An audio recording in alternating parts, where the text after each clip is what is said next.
outlining a strategy. Be realistic about your investment budget. Understand all the costs associated with that.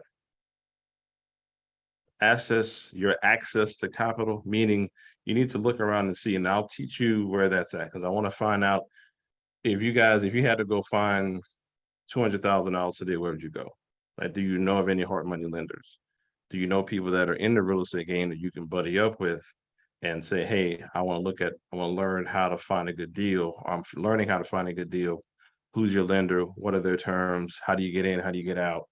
You want to start to learn. Again, this is just the intro, but I got to throw it at you. So as I say it over and over again, you're like, okay, that's what he means. Assess your access to capital. I want y'all to start looking at that now. Who does real estate around me? And how can I get access to that capital? And a lot of it won't be bank loans, trust me, unless you're buying your own home. When I say understand all costs associated with the investment, we'll break that down later. I got like a freebie that I'm gonna give away probably next week. That breaks down the entire cost of a real estate deal. It's not part of the class, but something I want to bring in, and it's just one-on-one. Every cost associated with the deal, realtor fees, lender fees, back-end fees, closing fees, any and everything you want to know. Like when you hear MG break down the deal and he'll talk about you need to have 10% to the table, or 20%. What breaks all that down? I want you to know every dime that's associated with this deal. Make sure that the goals are SMART. Okay, who in here has used that SMART system? Because this is going to be a major player here in this class.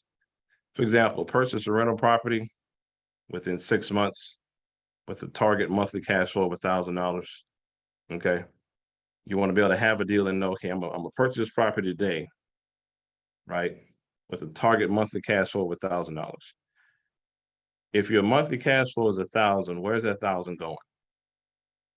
Savings, repairs, blah, blah, blah, right? How much is going to come in my pocket?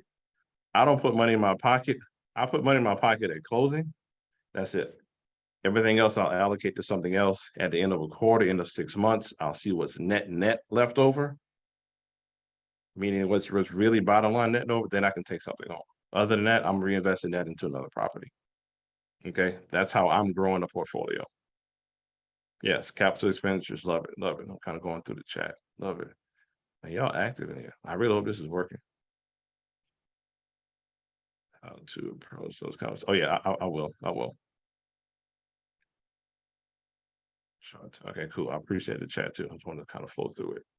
I hope this is helping. Making it practical. Your plan. Practical. Just don't get crazy with it, y'all. I'm just keeping a buck with you. Don't make this more than what it needs to be. It really isn't. This doesn't have to be fancy. This doesn't have to be crazy. Look, it's real estate. Again, 17 years in this thing. Now, this is my career. I'm 45. I've been doing this since I was like 10. I've seen it since I was 10. I didn't really understand it till I got older.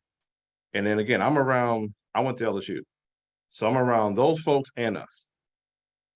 I've seen how I went to a couple of people's, I won't put names out. I went to all kinds of real estate events, all kinds. People you probably never heard of before, people you have heard of before. And I'm like, it's the simplicity of it for me. You know, everything from the HUD program being the first time home buyer program. If y'all don't own a home, get into those right now. I'm dead serious. Be patient. Yes, the replays will be here. Be patient. Get into a good first time home buyer program. Credit unions have them. Banks, all the top 5 banks have them. I like getting into the ones that are right in my backyard. Make it practical, y'all. Real simple. Assess your financial situation, determine your net worth, right? Assets, liabilities, evaluate your cash flow, income, and expenses, right? Please make sure of your credit, and let's have this conversation for 30 seconds. Evaluate your credit worthiness. Let's not talk business credit at all. Let's just personal credit. Please, and I'm begging all of us here. This is from me to you, homeboy to y'all, right? Don't feel intimidated or less than if your credit ain't where you would like for it to be. Don't trip on that. Just go get it taken care of. If it takes you 12 months, I don't care. If it takes you 12 months to get your credit together, don't sweat small stuff. Don't have fear of missing out. This real estate market ain't going nowhere. Nothing's going to happen to you. Oh, you missed a wave. No. It's going to be around. It's going to be here. Focus on if it's a year from now. It doesn't have to be the dream house right now. I would house hack if it's my first time getting a house, I would get a duplex, triplex right now if I can. Live in one, you can get it on an FHA situation. Y'all hear MG talk about it all the time.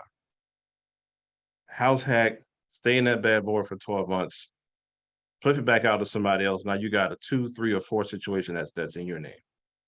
Now you got an asset, hella equity. That's on your balance sheet now. Think about it. Say all 204 people in here went out and got a multifamily or something, a little house hack situation. That's 200 Black families, Black and brown families. I don't know who's here. So that's 200 families and that's impacted. Think about it. That's insane. And then now you can go out and get the next house that you want, comfortably, live where you need to, but let the asset build up for you. This is the house you're living in. You might sit in that bad boy for 5 years. We come out of this recession that we're in, things get better per se, property values are going to always go up. And now you can make a decision based on how you really feel because you got an asset in your name, 2, 3, 4plex that you house hacked and got out of. And then this is the investment, the investor mindset I just want us to have. That's what this class is for. Real estate investing. Period.